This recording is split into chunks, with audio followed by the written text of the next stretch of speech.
ನಮಸ್ತೆ ಸರ್. ನಮಸ್ತೆ, ಹೇಳಿ. ಹ್ಮ್ ಸರ್, ಮೇಯ್ನ್ ಆಗಿ ನನ್ನಲ್ಲಿ ಚೇಂಜಸ್ ಆಗಿದೆ ಅಂದ್ರೆ ಟೂ ವೀಲರ್ನು ಬಿಟ್ಟಿರ್ತಾನೆ ಇರ್ಲಿಲ್ಲ ಯಾವತ್ತು. ಟೂ ವೀಲರ್ ಎಲ್ಲದಕ್ಕೂ ಬಿಟ್ಟು ಒಂದು ಹೋಗಕ್ಕೆ ಚಿಕ್ಕ ಎಷ್ಟಾಯ್ತು? ಶಾಪ್. That's good. ಇವಾಗ ಟೂ ವೀಲರ್ ಮುಟ್ತಾನೆ ಇಲ್ಲ ಸರ್ ನಾನು.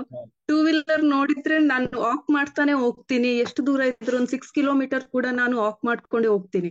ಹ್ಮ್ ಮೊದ್ಲು ವಾಕ್ ಮಾಡೋಕೆ ನನ್ಗೆ ಇಷ್ಟನೇ ಆಗ್ತಾ ಇರ್ಲಿಲ್ಲ, ಬಟ್ ಈಗ ವಾಕ್ ಮಾಡೋದು ಎಷ್ಟು ಎಂಜಾಯ್ ಮಾಡ್ತಾ ಇದ್ದೀನಿ ಅಂದ್ರೆ ನಾನು ಹ್ಮ್ ಬೆಳಿಗ್ಗೆ ಸಾಯಂಕಾಲ ನನ್ಗೆ ವಾಕ್ ಮಾಡಿಲ್ಲ ಅಂದ್ರೆ ಅವತ್ ನಿದ್ದೆನೆ ಬರಲ್ಲ.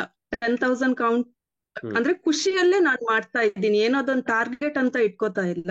ಹ್ಮ್ ನಾನು ಹ್ಮ್ ಹ್ಯಾಪಿಯಾಗಿ ಮಾಡ್ತಾ ಇದ್ದೀನಿ, ಅದು ಮೇನ್ ಚೇಂಜಸ್. ಆಮೇಲೆ ಬೇಕರಿ ಐಟಮ್ ಮನೆಗ್ ತರೋದು ಕಂಪ್ಲೀಟ್ ಸ್ಟಾಪ್ ಮಾಡಿದೀವಿ. ಹ್ಮ್ ಬಟ್ ಹ್ಮ್ ನೀವ್ ಅದ್ ಮೈದಾದ್ ಬಗ್ಗೆ ಹೇಳಿದ್ಮೇಲೆ ಹ್ಮ್ ನನ್ ಮುಂದ್ 10 ವರ್ಷದ ಮಗಳಿದ್ದಾಳೆ, ಅವಳಿಗೂ ಈಗ ಕೊಡ್ತಾ ಇಲ್ಲ, ಅವಳಿಗೂ ಅದ್ರ ಬಗ್ಗೆ ಹೇಳ್ತಾ ಇದ್ದೀನಿ. ಬಟ್ ಹ್ಮ್ ನನ್ಗೆ ತಿನ್ಬೇಕು ಅಂತಾನೆ ಅನಿಸ್ತಾ ಇರ್ಲಿಲ್ಲ.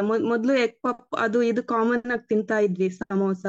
ಹ್ಮ್ ಇವಾಗ ನನ್ ಮನ್ಸಿಗೆ ಬಂದಿದೆ ಅದ್ ನಾನ್ ತಿನ್ನೋಕೆ, ನನ್ಗೆ ಇಷ್ಟನೇ ಆಗ್ತಾ ಇಲ್ಲ ಅದು ಹ್ಮ್ ಹ್ಮ್ ತಿನ್ಬೇಕು ಅಂತ. ಹ್ಮ್ ಆಮೇಲೆ ಸ್ಪ್ರೌಟ್ಸ್ ಎಲ್ಲ ಅದೆಲ್ಲ ನನ್ ಲೈಫಲ್ಲಿ ಯಾವತ್ತೂ ಹ್ಮ್ ತಿನ್ನೋ ನಿಮ್ ಇದೆ ಅಲ್ಲ. ನಿಮ್ ಮಂಗಳೂರವ್ರು ನಾವ್ ಅಲ್ವಾ? ಮಂಗಳೂರವ್ರು. ಅದೇ, ವಾರಕ್ಕೊಂದ್ಸರಿ ತರಕಾರಿ ತಿನ್ನೋರು. ಹಾ, ಮಂಗಳೂರವ್ರಿಗೆ ಫಿಶ್ ಫ್ರೈ ಅದೇ ನಮ್ಗೆ. Staple food. ಫಿಶ್ ಇರ್ಲೇಬೇಕು ನನ್ ಲೈಫಲ್ಲಿ, ಆತರ ಇದ್ದವಳು. ಹ್ಮ್ ತುಂಬಾ ಖುಷಿ ಪಟ್ಟು ಸ್ಪ್ರೌಟ್ಸ್ ಈಟ್ ಮಾಡ್ತೀನಿ. ಬಟ್ ನನ್ ಮಗಳು, ನನ್ನ ಹಸ್ಬೆಂಡ್ಗೂ ಅದೊಂದು ಅಭ್ಯಾಸ ಮಾಡಿದೀನಿ. ಈಗ ಹ್ಮ್ ಸಲಾಡ್ ಇಲ್ದೆ ನಮ್ಮನೇಲಿ ಊಟಾನೇ ಸ್ಟಾರ್ಟ್ ಆಗಲ್ಲ. ಹ್ಮ್ ಹ್ಮ್ ಹ್ಮ್ 3 ಜನನು ಸಲಾಡ್ಸ್ ತಿಂದೇ ತಿಂತೀವಿ ಕಂಪಲ್ಸರಿ. ಮಗಳಿಗೂ ಅಷ್ಟೇ, ಬಾಕ್ಸ್ಗೆ ಮೊದ್ಲೆಲ್ಲ ಮ್ಯಾಗಿ ಅದು ಇದು ಸ್ನಾಕ್ಸ್ ಅಂತ ಕೊಡ್ತಾ ಇದ್ವಿ, ಬಟ್ ಇವಾಗಂತೂ ಕಂಪ್ಲೀಟ್ ಸ್ಟಾಪ್ ಆಗಿದೆ. ಅವಳಿಗೂ ಅಷ್ಟೇ ಕುಕುಂಬರ್ ಕ್ಯಾರೆಟ್ ಕಂಪಲ್ಸರಿ ಒಂದ್ ಬಾಕ್ಸ್ಗೆ ಹಾಕೊಡ್ತಾ ಇದ್ದೀನಿ. ಡ್ರೈ ಹ್ಮ್ ಫ್ರೂಟ್ಸ್ ಕೊಡ್ತಾ ಇದ್ದೀನಿ, ಅವಳು ಎಂಜಾಯ್ ಮಾಡಿ ತಿಂತಾ ಇದ್ದಾಳೆ. ಹ್ಮ್ ಮತ್ತೆ ನೀರ್ ಕುಡಿಯೋದು, ಹ್ಮ್ ಅದ್ರದ್ದು ಇಂಪಾರ್ಟೆನ್ಸ್ ಗೊತ್ತಿರ್ಲಿಲ್ಲ ನನ್ಗೆ. ಇವಾಗ ನೀರ್ ಚೆನ್ನಾಗ್ ಕುಡಿತೀನಿ ನೀರ್ನ.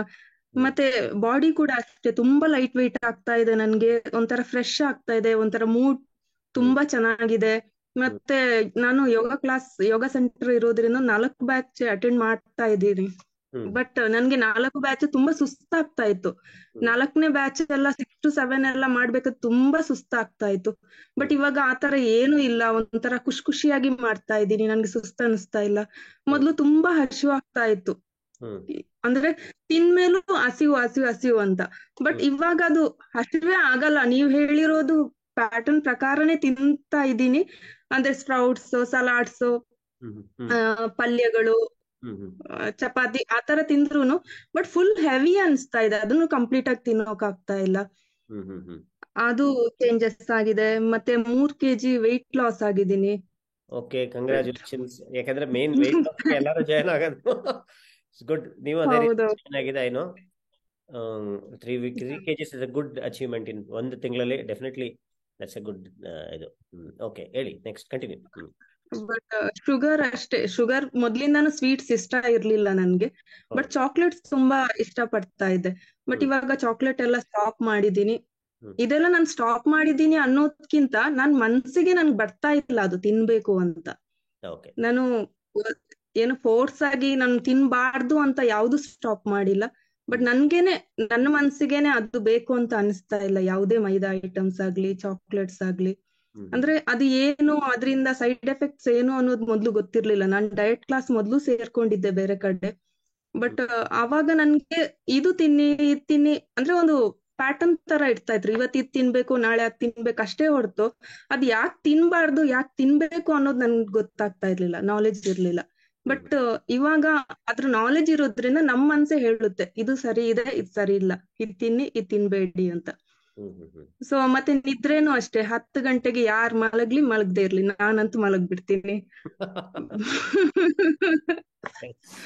ಒಳ್ಳೇದು. ಬೆಳಿಗ್ಗೆ 4:30ಗೆ ಎದ್ದೇಳ್ಬೇಕಾಗುತ್ತೆ ನನ್ಗೆ. ಹ್ಮ್ 4:30ಗೆ ಎದ್ದೇಳ್ತೀನಿ. ರಾತ್ರಿ ನಿದ್ರೆ ಚೆನ್ನಾಗ್ ಬರ್ತದೆ. ಹ್ಮ್ ಆಮೇಲೆ ತ್ರಿಫಲ ಟ್ಯಾಬ್ಲೆಟ್ ತಗೋತೀನಿ, ಕಾನ್ಸ್ಟಿಪೇಷನ್ ಅನ್ನೋದೇ ಇಲ್ಲ ಈಗ. ಹ್ಮ್ ಹೊಟ್ಟೆ ಎಲ್ಲ ತುಂಬಾ ಲೈಟ್ ವೇಟ್ ಆಗ್ತಾ ಇದೆ ನನ್ಗೆ. ಹೊಟ್ಟೆ ಅಂತೂ ಹೆವಿ ಅನ್ಸ್ತಾ ಇತ್ತು ಮೊದ್ಲು, ಹ್ಮ್ ಇವಾಗೆಲ್ಲ ಹ್ಮ್ ತುಂಬಾ ಚೆನ್ನಾಗ್ ಆಗ್ತಾ ಇದೆ. ಒಂಥರ ಮನ್ಸು ಒಂಥರ ಖುಷಿಯಾಗಿರ್ತಾ ಇದೀನಿ ಡೈಲಿ. ಹೌದು, ಅದು ಒಂದು ಮೇಜರ್ ಡಿಫ್ರೆನ್ಸ್. ಯೂಶಲಿ ನಾವು ಫಿಸಿಕಲ್ ಅಷ್ಟೇ ಚೇಂಜಸ್ ಆಗುತ್ತೆ ಅಂತ ಹೇಳ್ತೀವಿ, ಬಟ್ ಇವೆಲ್ಲ ಚೇಂಜಸ್ ಆದ್ಮೇಲೆ ನಿಮಗೆ ಒಂದ್ಸಲಿ ಯು ವಿಲ್ ಬಿಕಮ್, ಅಂದ್ರೆ ನೀವು ಯಾವಾಗ್ಲೂ ಮೂಡ್ ಚೆನ್ನಾಗಿರುತ್ತೆ. ಸಣ್ಣ ಸಣ್ಣದಕ್ಕೆ ಸಿಟ್ಟು ಬರೋದು ಹೌದು. ಅದೆಲ್ಲ ಆಗಲ್ಲ. ಅಂದ್ರೆ ಒಂಥರ ಹೌದು. ಎಂತೂಸಿಯಾಸಮ್, ಲವಲವಿಕೆ ಇರುತ್ತೆ ನಿಮ್ಮ ದಿನ ಪೂರ್ತಿ. ಸೊ ಹೌದು. ಹೌದು. ಅದು ಬಹಳ ಇಂಪಾರ್ಟೆಂಟ್ ಇದು. ಎಸ್, ಏನಾದ್ರು ಹೇಳ್ಬೇಕಾ ಅಥವಾ? ಇಲ್ಲ ಸರ್, ನಾನು ಎಂಜಾಯ್ ಮಾಡ್ತಾ ಇದ್ದೀನಿ, ಎಸ್, ಥ್ಯಾಂಕ್ ಖುಷಿಯಾಗಿದ್ದೀನಿ. ಯು. ಒಂದು ನಾನು ನಿಮಗೆ ನೋಟಿಸ್ ಮಾಡಿದ್ದೇನೆ ಅಂದ್ರೆ ನೀವೆಲ್ಲ ಬರ್ಕೊಂಡಿದ್ದೀರಾ. ನೀವು ನೋಡ್ಕೊಂಡ್ ಅಂದ್ರೆ ಹೌದು. ಯೂಶಲಿ ಏನಾಗುತ್ತೆ, ನಾವೇನೇ ಹೇಳ್ಬೇಕು ಅಂದ್ರೂ ಮರ್ತೋಗುತ್ತೆ ಕೆಲವು. It was very good thing that ಅವರೆಲ್ಲ ಶಿ ಹಸ್ ನೋಟೆಡ್ ಡೌನ್ ಏನೇನು ಅಂತ, ಸೊ ದಟ್ ಡೈಲಿ ನೋಟ್ ಮಾಡ್ಕೋತೀನಿ ಸರ್, ಬುಕ್ ಅಲ್ಲಿ ಡೈಲಿ ನಿಮ್ ಕ್ಲಾಸ್ ಅಲ್ಲಿ ನೋಟ್ ಮಾಡ್ಕೋತೀನಿ. ಕೆಲವೆಲ್ಲ ವಿಷಯನ ನನ್ನ ಸ್ಟೂಡೆಂಟ್ಸ್ಗೂ ಹೇಳೋಕ್ ಪ್ರಯತ್ನ ಪಡ್ತೀನಿ, ಯಾಕೆ ನಿದ್ರೆ ಇಂಪಾರ್ಟೆಂಟ್ ಅನ್ನೋದು. ಯಾಕೆಂದ್ರೆ ನನ್ಗೊಬ್ಳಿಗೆ ನಾಲೆಜ್ ಸಿಕ್ಕಿದ್ರೆ ಆಗಲ್ಲ, ನನ್ನ ಹತ್ರ ಒಂದು 50-60 ಸ್ಟೂಡೆಂಟ್ಸ್ ಇರುವಾಗ ಮೊದ್ಲು ನಿದ್ರೆ ಬೇಗ ಮಾಡಿ ಅನ್ನೋದಕ್ಕೂ ಇವಾಗ ಯಾಕೆ ನಿದ್ರೆ ಮಾಡ್ಬೇಕು ಅನ್ನೋದಕ್ಕೂ ತುಂಬಾ ಡಿಫ್ರೆನ್ಸ್ ಇದೆ. ಅದಕ್ಕೆ ರೀಸನ್ ಹೇಳಿದಾಗ ಅವರು ತುಂಬಾ ಇಷ್ಟ ಪಡ್ತಾರೆ, ನಮ್ ಟೀಚರ್ ಸ್ವಲ್ಪ ನಾಲೆಜ್ ಇದೆ. ಎಸ್, ಬೇರೆಯವ್ರಿಗೆಲ್ಲರಿಗೂ ಜಸ್ಟ್ ಜ್ಯೋತಿರಾಯ್ ಅವರು ಯೋಗ ಟೀಚರ್. ಸೊ ಯಾರಿಗಾದ್ರೂ futurely if you want to connect with her, you can connect because ಅವರು she is a yoga teacher. Okay.